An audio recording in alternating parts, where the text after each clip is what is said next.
HTML, CSS এবং Bootstrap কোর্সের আজকের ভিডিওতে আমরা কথা বলবো HTML এর হেডিং নিয়ে। হেডিং মানে হচ্ছে শিরোনাম। অর্থাৎ আমরা যখন কোনো কিছু লিখতে যাই তখন কোনো একটা প্যারাগ্রাফের উপরে সুন্দর করে আমরা একটা শিরোনাম দেই, যাতে করে আমরা কি সম্পর্কে এটার ভিতরে লিখেছি সেটা যেন ইউজার সহজেই বুঝতে পারে। HTML এ সেম ভাবে আমরা যখন কোনো হেডার শো করতে চাইবো আমাদের ওয়েবসাইটে, সেক্ষেত্রে আমরা এইচ ট্যাগটা ইউজ করব। তো আমাদের কাছে অনেকগুলো হেডার আছে, অর্থাৎ H1 থেকে H6 পর্যন্ত আমাদের 6টা হেডার রয়েছে। তো সেই ক্ষেত্রে আমরা যদি H1 লিখি, আমরা প্রত্যেকটার উদাহরণ যদি আমরা দেখি, H1, দিস ইজ H1। এখন যদি আমরা আবার H2 দেখতে চাই, আমরা লিখবো H2 এবং এন্টার প্রেস করব, দিস ইজ H2। তো সেম ভাবে আমরা কপি করলে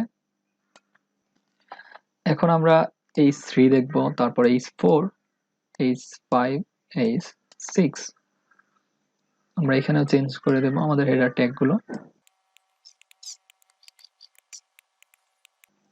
এতে করে আমাদের 6টা হেডার তৈরি হয়ে গেছে। এখন যদি আমরা সেভ করি এবং আমাদের ব্রাউজারে আমরা চেক করি, তাহলে আমরা দেখতে পারবো এইখানে আমাদের this is H1, this is H2 এবং এভাবে প্রায় 6টি হেডিং আমাদের এখানে দেখানো হয়েছে। তো এখানে যদি আমরা একটু খেয়াল করি যে আমাদের হোয়াইট স্পেস কিন্তু এখানে রয়েছে, অর্থাৎ ব্রাউজার কিন্তু ইচ্ছে করেই কিছুটা ভিতরে এবং উপর থেকে কিছুটা নিচে ওদেরকে রেখেছে। অর্থাৎ হেডিং এর ক্ষেত্রে কি হয়, ব্রাউজার ইচ্ছে করেই তাকে এক্সট্রা কিছু স্পেস দিয়ে দেয়, চারদিক থেকে মার্জিন দিয়ে দেয়। আমাদের HTML এ হেডিং কিন্তু সাধারণত আমাদের যেই সার্চ ইঞ্জিন রয়েছে, অর্থাৎ গুগল বা বিং ইত্যাদি বিভিন্ন ধরনের সার্চ ইঞ্জিন আমাদের ওয়েবসাইটকে ইন্ডেক্স করার জন্য আমাদের এই হেডিং গুলো ইউজ করা হয়ে থাকে। সেই জন্য সাধারণত আমাদের টেক্সটকে বড় করে দেখানোর জন্য আমরা কখনো হেডিং ইউজ করব না। আমরা তখনই হেডিং ইউজ করব যখন আমাদের কোনো একটা শিরোনাম বা হেডিং দেওয়া দরকার। এটা খুবই ইম্পর্টেন্ট একটা জিনিস। এখন যদি আমরা চাই আমাদের এই হেডিং এর নিচে একটা নতুন প্যারাগ্রাফ সেট আপ করতে, তাহলে আমরা লিখবো পি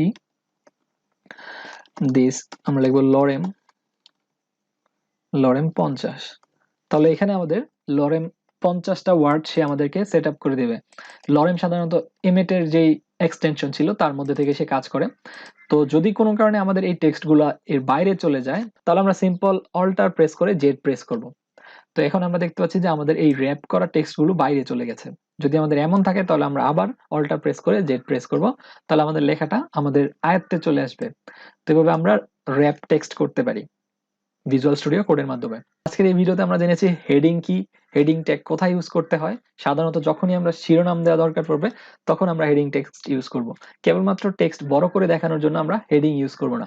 আমাদের 6টা হেডিং রয়েছে H1 থেকে H6, আর H1 হচ্ছে সবচেয়ে বড় হেডিং আর H6 হচ্ছে সবচেয়ে ছোট হেডিং। Thank you.